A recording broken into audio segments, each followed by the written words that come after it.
Olá, gente, como vai? Tudo bem? Estou aqui mais uma vez para apresentar esse entrevistado que para mim é um dos meus ídolos. Eu tive a honra de conversar, de trocar uma ideia, de bater um papo super legal sobre música, sobre a vida, sobre as composições dele.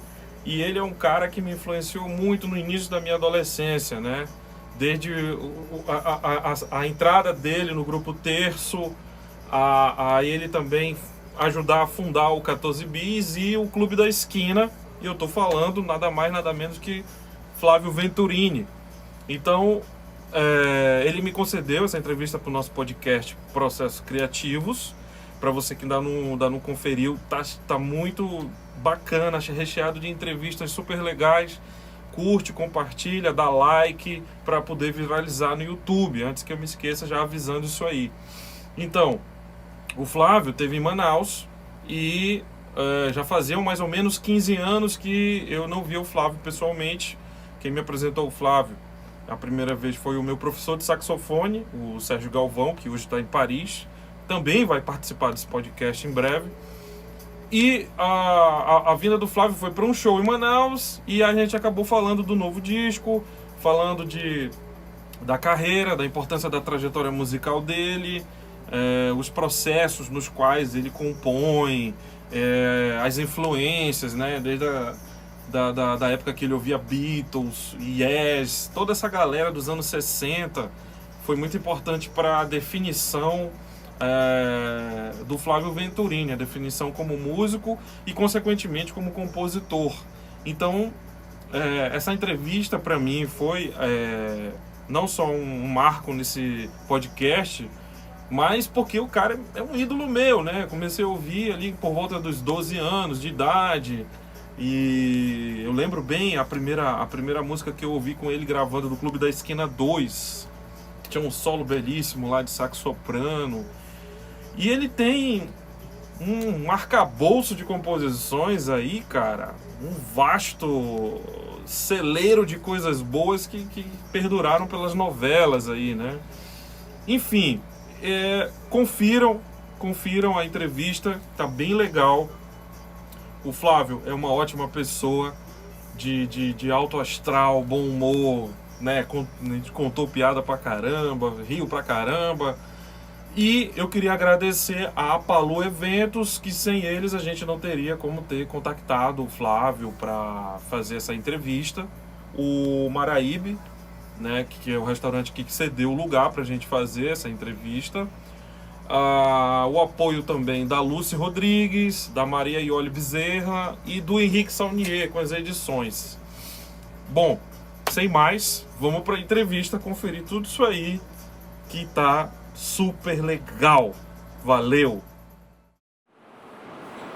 Olá, gente, eu tô aqui com essa personalidade maravilhosa que também é meu ídolo e também muito me influenciou, Flávio Venturini. Flávio Venturini, seja bem-vindo a Manaus mais uma vez, acho que depois de 15 anos? Eu nem sei quantos anos tem, mas... Tem um tempinho, né? Mas já vim muito a Manaus, assim, agora que deu um hiato maior, assim.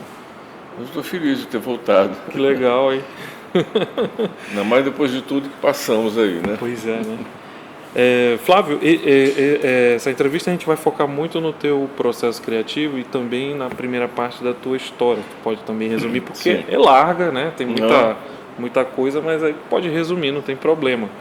Eu queria saber como é que foi o teu encontro primeiro com a música, como é que aconteceu e como é que foi o contato, como é que foi a tua história ali, onde começou?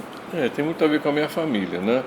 Não que seja tanto influência musical da minha família, mas meu pai tinha um restaurante e minha mãe tinha uma pensão grande, de 80 hóspedes, assim, no centro de Belo Horizonte. E nessa pensão da minha mãe morava um pianista. Olha. E aí minha mãe contava, depois eu fiquei sabendo, que ela me pegava dormindo na porta do quarto dele. Ou seja, eu, como criança, eu já tinha um gosto assim, de gostar de música, né? Olha só.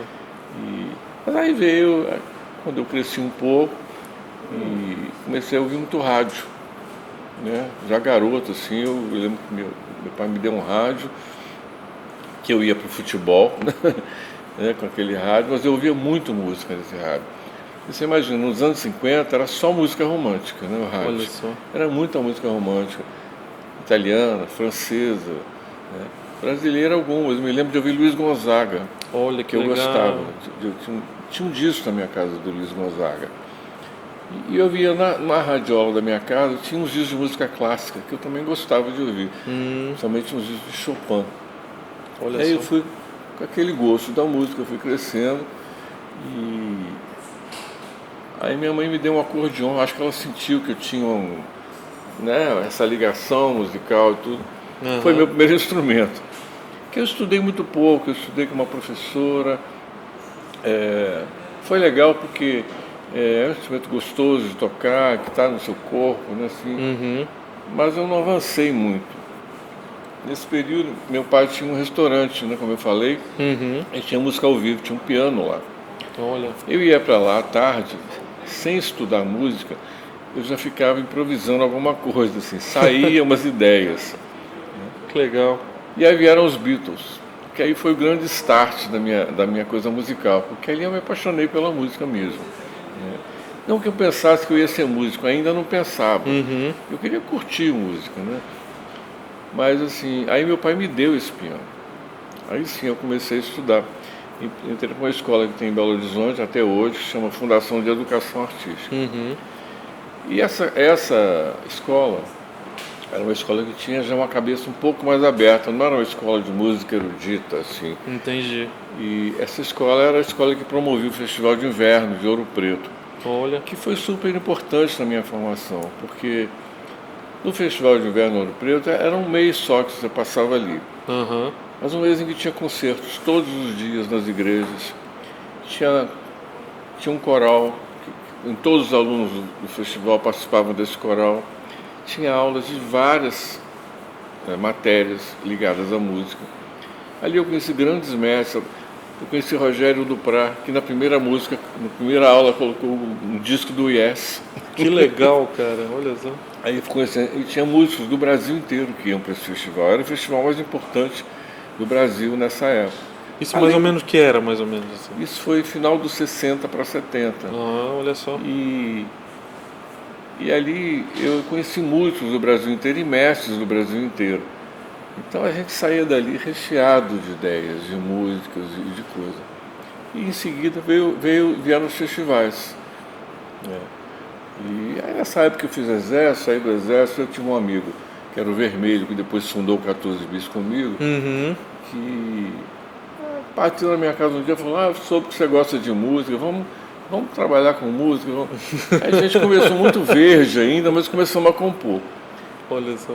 Então teve um festival do lado da minha casa, do lado mesmo, eu morava num prédio, e tinha uma secretaria de saúde, um prédio desses antigos, né, que tinha um auditório, e a gente ficou sabendo que ia acontecer um festival de música ali, chamado Festival Estudantil da Canção. E fomos assistir. Chegamos lá, estavam todos do Clube da Esquina. Que massa. De Milton Nascimento, Alô Borges, Alberto Guedes, Toninho Horta, Túlio Mourão, todo mundo com músicas lindas. Aquilo foi um tapa na cabeça, assim. E a gente falou, pô, é isso que a gente quer fazer. A gente quer compor, a gente quer fazer música. Já estava ali o embrião do negócio, né? E aí conhecemos o Beto Guedes, foi o primeiro que a gente conheceu. Legal. E ficamos amigos do Beto, e aí outros artistas que estavam ali, o Murilo Antunes, que é meu parceiro até hoje, poeta maravilhoso. E aí tinha um futebol na casa do Tony Horta, que a gente ia lá jogar, mas era um pretexto para no final todo mundo mostrar a sua última música. E teve um segundo festival. E aí sim, a gente já estava mais, não estava tão verde, a gente já estava compondo bem. E aí ficamos em segundo lugar. Olha. E quem defendeu a minha música foi o Grupo Terço. Que foi esse grupo que tu começaste? Que vocês fundaram antes de chegar no 14 Bis? Uma grande coincidência, porque eles defenderam a minha música, porque a gravadora tinha dado alguns intérpretes para o festival, eles escolheram a minha música do Vermelho, e passou-se o tempo, eles foram para o Rio, moravam no Rio, e aí eu comecei a ficar amigo de todo mundo do Clube da Esquina, e um belo dia eu recebi um telegrama. Olha só. Do Luiz Carlos Sá, dizendo que eles tinham perguntado ao Milton sobre um tecladista, onde é que tinha um tecladista legal em Minas. E aí o Milton, sem me conhecer, me indicou porque o Beto Guedes tinha falado de mim para Olha ele. só, cara. E quando eu cheguei no estúdio, o Terço estava lá com eles. Vocês nunca tinham se cruzado lá quando Nunca estava em mais, BH? nunca mais a gente tinha se cruzado. Olha só. E aí eu já entrei para a banda ali, naquele Que movimento massa. de gravar, foi o disco Nunca, do Sai Guarabira. E o Terço me fez muito feliz, porque eu comecei, eu falo que eu sou um cara de sorte. De cara o Terço fez sucesso, né? Com o primeiro disco, Criatura da Noite, que era uma música minha do Sá. E fez muitos shows. Na época não tinha muito essa coisa de mídia, né? A gente não tinha. Tinha jornal, revista. Nós fizemos 2 programas de televisão, um foi fantástico, Olha. e o outro era um programa do Nelson Mota, participando de um festival de Iacanga, que foi considerado o Woodstock brasileiro, né? Onde estava Deus Na e todo história, mundo. histórico. E o texto foi fazendo sucesso, mas eu estava com o Clube da Esquina no meu coração. Né? Tinha me apegado a todos aqueles compositores maravilhosos. Né? E aí teve uma hora que eu deixei a banda. Saí para gravar um disco com o Beto Guedes, que foi a página do Relâmpago Elétrico, que é um disco lindo do Beto, histórico. Em seguida, aí eu já conhecia o Milton, e o Milton falou para mim, eu vou gravar Nascente, que era uma música minha. Linda demais. Que o Beto já havia gravado no disco da página. E aí eu já me convidou, participei da turnê, ele gravou, cantei com ele, né? E participando da turnê, que foi uma viagem, inclusive, que me trouxe a Manaus, porque Olha. no final dessa turnê do Milton, terminou em São Luís, e havia Zona Franca e tudo, a gente tinha ganho um dinheiro ali tocando com ele. Aí eu falei, vou comprar um gravador, vou para Manaus comprar um gravador. Eu vim com o tecladista, e a gente veio, voltamos de barco para Santarém. Olha só. Que saga, né? E aí um olheiro da gravadora, que era um cara tipo assim, um cara que tinha poder dentro da gravadora para escolher, me viu cantando com o Milton, me chamou para integrar o Cássio da Yamaha e do On. Mas eu já estava nessa altura pensando numa banda que era o sonho que veio lá dos Beatles, né? Uma banda com vermelho. Legal. E aí meu irmão já estava tocando, começando a tocar, o Cláudio. E aí eu sugeri para a gravadora que gravasse essa banda, que foi o 14 Bis. Né? Então aí fundamos o 14 Bis, e o 14 Bis fez muito sucesso, foram 8 anos. Né? 8 anos intenso, né? E nesse meio tempo eu cada vez mais me juntei a todos do Clube da Esquina, participei de discos de todos, do Milton, do Beto, do Lô, do Toninho, do Tavinho Moura. Mas eu achei, em certo momento, eu achei que devia seguir a minha coisa do compositor, que sempre foi a coisa mais forte na minha carreira, eu acho. Eu tenho essa opinião. E aí também deixei o 14 Bis, né? E continua até hoje. O 14 Bis, o Cláudio, meu irmão, se tornou o líder da banda. E aí segui minha carreira solo, que só se firmou em 94 com o disco Noites com Sol. Nesse meio tempo eu gravei um disco com o Toninho Horta, gravei um disco ao vivo no Rio Centro, gravei um disco chamado Cidade Veloz, que foi meu terceiro solo, porque essa altura eu também já tinha gravado 2 discos solo, mesmo estando no 14 Bis. O disco Nascente de 82 e o disco Andarilho de 85. Olha só. E aí quando eu conheci um produtor carioca, argentino carioca, chamado Torquato Mariano, que é um grande músico e grande produtor, e deu muito certo a nossa parceria e fizemos um Noites com Sol. A música foi direto para a Novela das 8, a gente terminou o disco e o disco foi disco de ouro. Olha que legal. A minha carreira solo aí também decolou. Que legal, né? E aí já estou da carreira solo, acho que 14º disco, né? E da carreira toda, uns 26, 27 por discos aí, né? por aí. Olha só. Eu ia te perguntar, porque assim, tem tanta coisa que ficou marcada, não só no clube, mas também na tua carreira solo, por exemplo, o próprio Nascente, que praticamente virou um standard de jazz, que foi gravado, uma das versões lindas, além da tua, que eu escutei, foi até o... Michael Brecker? Foi a do Michael Brecker, cara. Putz, cara. Ali são todos os deuses do jazz, né? E foi o Sérgio que me indicou. Sei. Falou, cara, ouve que tá Herbie Hancock, Pat Metheny. Foi produzido pelo Pat Metheny, que é um dos meus ídolos, né? Eu conheci o Pat pessoalmente. E ele foi a 3 shows meus no Olha Rio, só, né? Imagina, cara. seu ídolo ir no seu show. Cara, imagina. E E ficou uma relação assim, né, distante, mas de amizade. E ele mandou me avisar quando ele gravou o Nascente, né? Pô, que Foi muito legal. legal.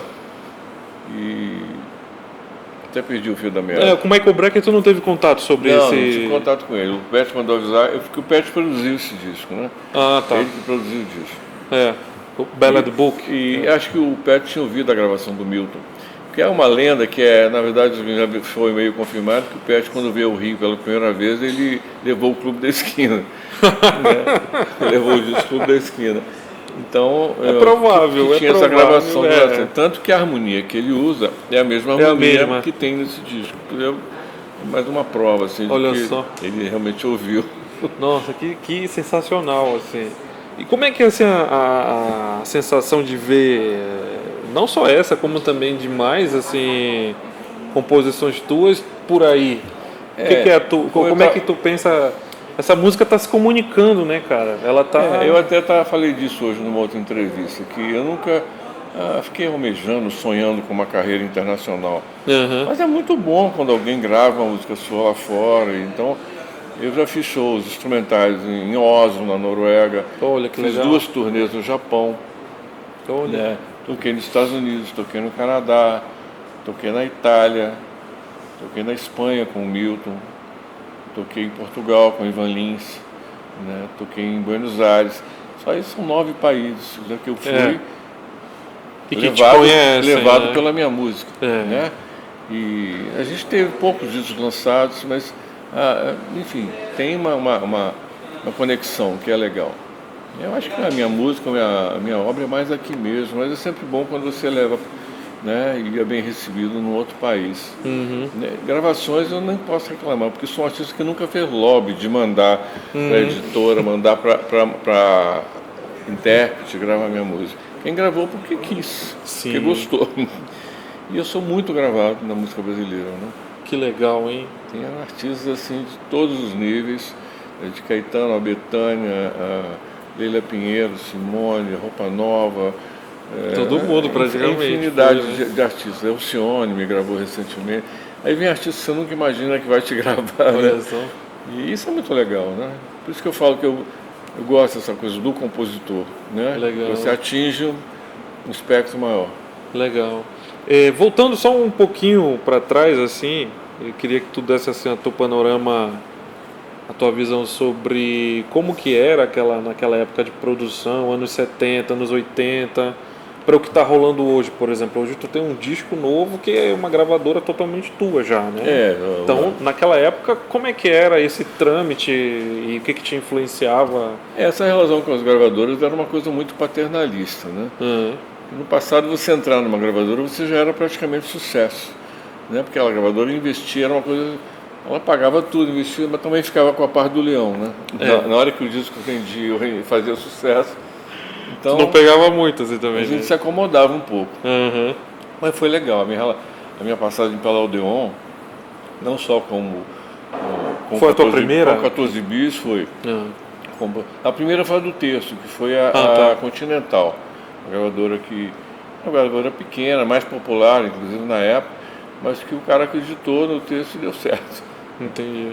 E eu cheguei a sair da Odeon e voltar para o disco Trem Azul, que é um disco que homenageia o Clube da Esquina. Exatamente. Eu tenho 2 discos na Som Livre, né? Tenho um DVD, que é dos meus 50 anos, que eu fiz na Som Livre.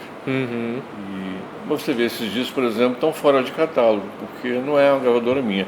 Entendi. Hoje eu tenho a minha gravadora, eu faço o que eu quero com meus discos. Posso licenciar para fora do Brasil, lançar da maneira que eu quiser. Tu mesmo toma de conta de tudo. Isso é uma liberdade. Tem pessoas que trabalham comigo, mas eu dirijo a gravadora, entendeu? Isso é muito legal. Eu acabei de fazer o Paisagens Sonoras, mesmo durante a pandemia, eu terminei em dezembro do ano passado. E eu fiz inclusive a capa, quer dizer, teve um designer que me ajudou, designer, mas a concepção toda minha, até fotos minhas eu usei, né, na capa. Então é uma liberdade que é muito legal de ter, né? Você tem uma concepção mais sua, assim, né, na maneira de lançar um trabalho.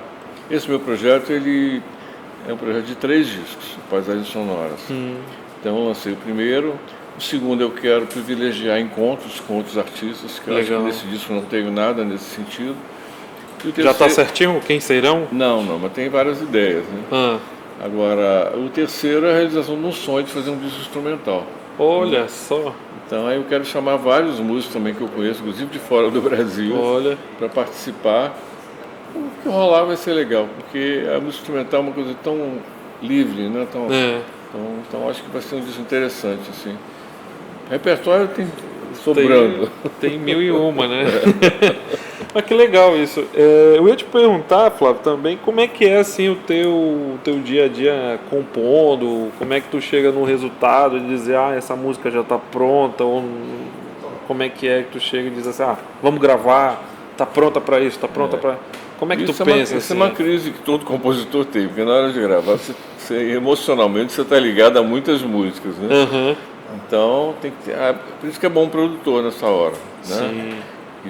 Eu já teve várias músicas minhas que eu produzi, por exemplo, Céu de Santo Amaro, que é a minha música mais tocada, eu mesmo produzi. Olha só.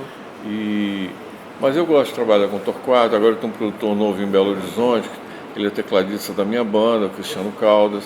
Sim. E tem um bom gosto absurdo, assim, então combinou muito com a maneira de trabalhar minha. Agora, uma coisa legal que eu sempre fiz foi gravar tudo que eu fiz, desde fita de rolo, a fita cassete, depois MD, depois, mesmo, Flávio? depois digital, Olha é um arquivo só, gigantesco. cara. Claro que você tem que passar uma grande peneira ali para escolher as músicas, mas eu sei que tem repertório ali, eu vou morrer, vai ficar... Pô, tem que fazer um um acervo acervo, né, cara? Aí pra galera estudar, né? Pois é. Que legal. Eu procuro aproveitar ao máximo, né? Eu fico digitalizando ainda as fitas, porque tem coisas que eu estou digitalizando mais de uma vez, porque eu não sei se digitalizei ou não, porque é tanta coisa. Olha só. É difícil organizar isso, né? Trabalho de biblioteca, né? Bibliotecário mesmo, Bibliotecário mesmo, organizar essas coisas. Mas eu tenho a alegria de ter tido essa fluência. Hoje eu não componho mais na mesma velocidade, no mesmo, né? A vida ficou mais agitada, né? Hoje, na época não tinha internet, não tinha celular, não tinha, né? Mas mesmo assim eu componho bastante. E eu quero fazer alguma coisa desse trabalho, claro. Inclusive esse trabalho que eu não fazia de mandar músicas para intérpretes, acho que agora eu posso fazer isso, né? Para desovar um pouco, né? Pôr na roda, como se diz. Entendi. Né? Um pouco dessas composições. Agora, o meu trabalho de composição é muito intuitivo, né? É muito difícil dizer, vou fazer uma música, a não ser que seja encomenda, como por exemplo, eu fiz a trilha do filme As Mães de Chico Xavier. Olha só. Foi um trabalho de encomenda. Né? Então eu li a sinopse, aí fui compondo, e foi bastante inspirador, inclusive, porque eu sou de família católica, mas eu respeito todas as religiões. Eu entendi que tu se identificou muito ali também com a trilha, né? Com essa trilha. Então, o que me faz compor geralmente é um instrumento, né? Claro, as emoções da vida são muito também preponderantes, mas se eu sento principalmente no teclado, é um instrumento onde eu componho muito. Eu gosto de compor em violão porque me leva para outros lados, talvez uma coisa mais pop, mais folk, né? Que eu gosto também, né? Eu não sou um violonista assim Entendi. de muita monta. Mas, a impressão que me dá é que tu é bem instrumental primeiro até, para depois colocar as letras Eu sempre faço a música. Nos últimos tempos eu passei a escrever um pouco mais. Talvez por a abertura que o Murilo Antunes, que é meu parceiro mais próximo, tenha me dado. A gente começou a fazer juntos, depois eu já comecei a fazer também. Então, tenho gravado no disco Paisagens Sonoras, tem 5 músicas que eu participo na letra. Que legal. Tem umas que são só minhas. Isso é legal também, porque eu percebi que quando você faz música e letra, o casamento é perfeito, né, de métrica, de sonoridade. Então isso me encanta. E isso eu acabo, no final, partindo mais para a música mesmo, né? E por isso a vontade de fazer um disco instrumental também, porque tem muitas ideias. Uma coisa até que eu tenho percebido outro dia eu estava ouvindo foi um rapaz que também é arranjador, que arranjou tuas músicas para um grupo assim meio orquestral. Um disco que eu fiz. E eu vi que tem uma linha também assim, claro, a gente já falou que Michael Brecker gravou, o Pet, né, todo mundo, mas tu tem uma veia também pelo lado da música erudita, né, cara? Parece que ela chama também, ela se adapta ali, né? Eu tenho essa influência, como eu te falei, que eu ouvia muito música erudita. E quando eu conheci o Vermelho, por exemplo, que fez comigo 14 bis, O Vermelho foi criado em colégio de padres alemães. Então ele tinha informação muito grande em música barroca. E isso me encantou e ele me apresentou muito esse universo. E isso foi me influenciando. Né? Então esse rapaz, Neto Belotto, ele é contrabaixista da Filarmônica de Minas Gerais. O Neto. Exatamente. E ele criou um grupo, como se fosse uma orquestra só de contrabaixo. São 8 contrabaixos. São 8 contrabaixos com alguns instrumentos de orquestra. Então a gente acrescentou um oboe, todos músicos, super músicos da Filarmônica. Sim. Um oboe, um trompete, marimba. Olha que legal. Uma banda atrás, que era a minha banda mesmo, baixo, bateria, guitarra, teclado e percussão, um violonista, e a gente gravou um disco. Ele me propôs gravar um disco com meus grandes sucessos. E é um disco meu e deles, né? E eu acho que é a realização para qualquer artista fazer um disco com orquestra. Né? O lançamento do disco a gente somou todo esse pessoal com mais uma orquestra do SESI Minas. Então ficou sensacional, isso está no YouTube, dá para acompanhar isso, Flávio Venturini e Grupo do Contra. E a gente tem a ideia de fazer mais algumas coisas, eles estão fazendo agora um trabalho com o Antônio Horta, e são admiradores do Clube da Esquina, né? Então eles estão tendo essa relação com os músicos de Minas. Eu admiro muito o trabalho deles, e o Neto é um grande arranjador, se mostrou um grande arranjador, ele fez sozinho todos os arranjos. Olha só, que muito trabalheira legal. Também. Uma trabalheira. Difícil para escrever para uma orquestra e tal. Hoje eu fui visitar o Teatro Amazonas, aliás, eu já toquei no Teatro Amazonas, fiz 2 shows no passado. Olha só. Foi muito legal, infelizmente não tinha nenhum registro disso. E hoje eu tive uma nova visão de ver como está preservado, como é suntuoso e lindo esse teatro, né? Uma joia que vocês têm aqui, né? Que o Brasil tem. E aí a gente entrou, estava uma orquestra ensaiando. Eu acho que é a Filarmônica. A Filarmônica estava aqui, né? Muito bonito, maravilhoso. Que legal, que legal. Flávio, também assim, o que também te pensa assim também, além desses 3 projetos que tu tá pensando futuramente, seria também um disco instrumental e tal. Tem alguma outra coisa, algum outro compositor que tu tanto assim te influenciou, que tu talvez um dia fizesse? A gente falou do Pat Metheny, fora os Beatles, que foram bem, tirando uma coisa bem assim, mas no começo. Que foi a tua primeira fase de influência, né? No começo dos 70 eu ouvi muito rock progressivo, né? Que me influenciou muito no grupo Terço, né? O Terço é um trabalho bem progressivo da época. Né? O pessoal do Clube da Esquina me influenciou muito, né? A coisa da harmonia, das composições. Eu gosto de música romântica, bem feita, né? Bonita, eu gosto muito. O que tu ouve assim no teu dia a dia hoje, assim? Mas o que eu mais gosto de ouvir é música instrumental, realmente. Quando eu quero relaxar gênero. E curtir, de vários gêneros, de New Age, de World Music. Olha só. Por isso, tanto que esse disco instrumental meu vai ser uma salada, vai ter todos esses estilos. Assim. Então já tá... E esse lado erudito também. Eu tenho coisas que eu quero gravar com orquestra, né? Então, uma música minha chamada Fantasia Barroca, que é uma música que está no meu primeiro disco, no Nascente. Eu quero fazer uma versão orquestral com ela. Eu tenho um outro projeto que eu gostaria ainda de realizar, é um disco infantil, né? Eu comecei a escrever uma peça infantil e ficou meio inacabada, mas quando eu examinei bem o projeto, eu vi que dava um disco duplo de canções minhas e músicas que eu ainda poderia compor. Olha só. Então já tem aí o embrião pronto, eu tenho o briefing dessa peça. Olha só, cara. Que é uma coisa que é interessante esse universo também. Olha só que interessante. Para ti é a primeira vez ou foi um desafio? Já estava com isso na cabeça? Não. Uma certa época me caiu uma música que um cara me pediu para uma peça infantil, ele acabou não usando. E aí quando eu comecei eu falei, isso dá uma ideia, já tive uma ideia de um texto, né? Cheguei a tentar fazer em São Paulo uma época, mas na época eu fiquei meio doente, não pude continuar. Já estava até com um diretor meio armado para a gente concluir. Entendi. Eu tenho vontade de retomar esse projeto. Olha só que legal.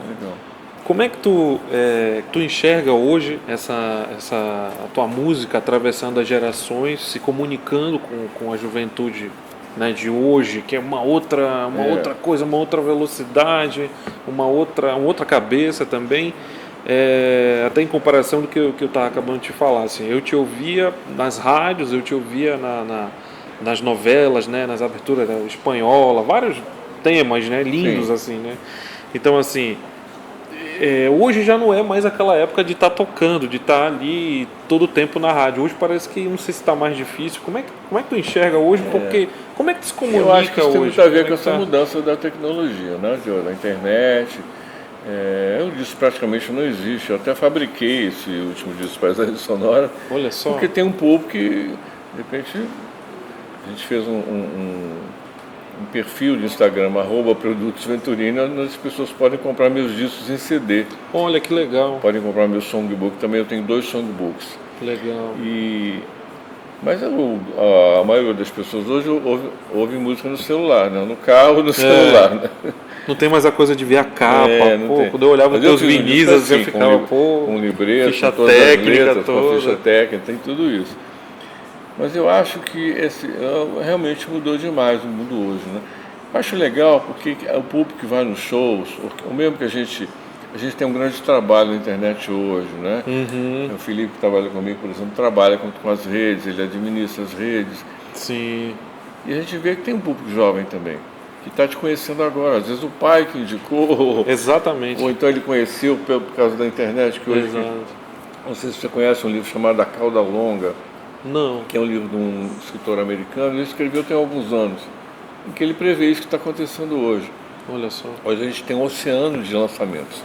Então, para um artista aparecer hoje e pôr o dedo fora desse oceano e dizer, estou aqui, é um trabalho. Às vezes, né, hoje um garoto pode fazer um disco no quarto dele. Agora, ele acontecer é mais difícil, entendeu? Então, é um grande problema do jovem hoje aparecer, né? Porque a música também comercial avançou muito, né, nesse meio tempo. Mas tem um público que vai se perpetuando e vai se renovando. Eu vejo garotas assim, da minha família, sobrinha, dizer, eu estou ouvindo o primeiro disco do Yes, eu estou ouvindo o primeiro disco seu com o Terço. Olha só, cara. E adorando, entendeu? E vai nos shows às vezes uma garotada, entendeu? Legal. Tem os fã-clubes, né? E a internet ajuda a diminuir essa coisa da diferença das idades, né? Uhum. A gente acompanha as faixas etárias. Claro que o grosso do público que me acompanha é mais maduro. Muita gente que vem acompanhando desde o começo. O estilo de música também atinge mais esse público, né? Entendi. Claro, tem que se adaptar um pouco. Eu acho que esse trabalho que a gente está fazendo na internet está funcionando muito. Né? Legal. Está funcionando muito. As divulgações estão indo bem. Agora está me surpreendendo um trabalho que eu estou fazendo de divulgação, porque quando eu vi que eu lancei o disco ano passado, eu não conseguia nem fazer show, nem divulgar, foi dando uma certa angústia, né? Mas no primeiro semestre, realmente, a pandemia ainda estava muito forte. Uhum. E agora eu estou fazendo um trabalho de divulgação da música de trabalho desse disco, que é Girassol. É uma música que eu fiz com um amigo meu lá de Belo Horizonte. E eu gosto muito dessa música, já conhecia há bastante tempo, mas aí depois eu terminei a letra com ele. E a música está em 5º lugar no Brasil na parada. Ou seja, a rádio ainda funciona. Eu achei muito legal isso. Né? Porque as pessoas ainda ouvem rádio no carro. Né? E todo mundo hoje vive no carro, no trânsito. Entendi. Mas eu acho legal isso, que ainda a rádio ainda é um meio de comunicação. E a internet, né, que também funciona. A gente tem tido muito retorno disso. E acho que isso vai mudar cada vez mais. Né? Espero que para melhor e não aconteça da música só pelo dinheiro. E se perder aí, né? Mais do que já está. Pois é. Ô Flávio, já finalizando aqui, sempre eu termino assim do entrevistado, eu pergunto que conselho você daria uma pessoa que está começando na música e quer se tornar profissionalmente, o que o Flávio Venturini falaria, o que ele aconselharia as palavras? É um conselho que eu já dou desde o começo quando me perguntam isso, que é o seguinte, estude, porque eu, por exemplo, o meu estudo foi muito mais no corpo a corpo, né?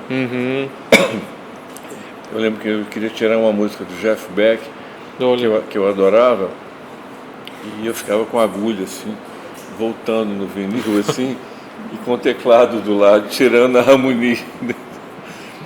E consegui, aprendi a música, mas devo ter ficado umas 2 horas e meia, assim, 3, para tirar a harmonização. Uhum. Hoje o garoto entra na internet, está a partitura, está o áudio, está o cara tocando, o cara... Então é muito mais fácil estudar, então por que não, né? Uhum. E quanto mais se estuda, mais informação tem, porque tem uma época que você perde o saco de estudar. Hoje, por exemplo, você fala, pô, ainda poderia estudar tanta coisa. Mas é tanta coisa, a vida também tem tantas outras coisas que acho que o que eu já sei para mim já basta. Eu quero compor em cima disso. Claro que a gente sempre está aprendendo na vida. Sim, sim, sim. Seja música, seja outras coisas. Mas assim, o cara quando está novo tem uma cabeça muito, muito boa, né, para aprender, né? Então o cara quer ser músico bom, estude. Procure estudar as coisas que você gosta, os artistas que você gosta, as músicas que você gosta, né? Trazer para você o que você realmente quer ser. Você quer ser aquilo, você quer ser uma coisa que você gosta, né? Dali vai vir o seu estilo, uma coisa só sua, mas tem um caminho até chegar nisso, né? Mas tem gente que com 15 anos faz uma música mais bonita do mundo, assim, os Beatles, por exemplo, né? Na poesia, por exemplo, o Fernando Brant, a primeira letra que ele fez foi Travessia. Né? Putz, a primeira letra que o cara faz, o cara já arrebenta. Então é uma época que ele era jovem. Né? Então a juventude é uma ótima época para você descobrir o que você gosta, o que você quer mesmo. Né? Estudar é um bom caminho. Pô, Flávio, obrigado mais uma vez, seja bem-vindo, né?